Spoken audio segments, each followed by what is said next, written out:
ସମସ୍ତଙ୍କୁ ନମସ୍କାର।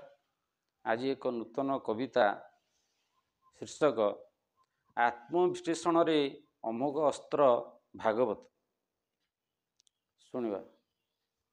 ଜୀବନର ପ୍ରତିପାଦ ଶିକ୍ଷା ଦିଏ ଭାଗବତ, ପବିତ୍ର ମହାନ ଗ୍ରନ୍ଥ ଭରା ଦର୍ଶନ। ମହୁରେ ମନୁଷ୍ୟ ଜନ୍ମ, କଣ ସବୁ ପୁଣ୍ୟକର୍ମ, ବୁଝାଇ କହି ଦେଇ ସାକ୍ଷ୍ୟ ପ୍ରମାଣ। ଦ୍ୱାପର ଯୁଗେ ଭାରତ ଗାଥା ଯେ ମହାଭାରତ, ଧର୍ମ ଅଧର୍ମର ଯୁଦ୍ଧ ଉପସ୍ଥାପନ।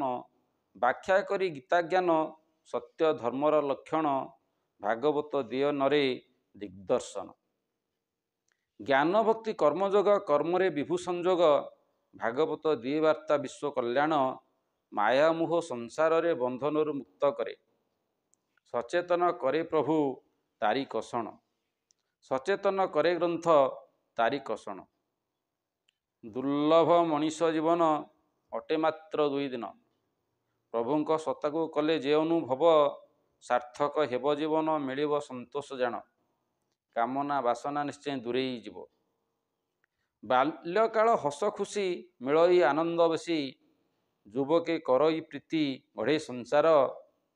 ଲୋଭ ମୋହ ପଡ଼ି କରି, ଭାଇ ହୁଅଇ ଭଗାରି। ସମ୍ପତ୍ତି ନିମନ୍ତେ କରେ ଘୋର ସମର। ଭଲ ମନ୍ଦ ଦୁନିଆରେ ଭୌତିକ ସୁଖ ପଛରେ, ଦୌଡ଼ି ଦୌଡ଼ି ସାରେ ତାର କ୍ଷୁଦ୍ର ଜୀବନ।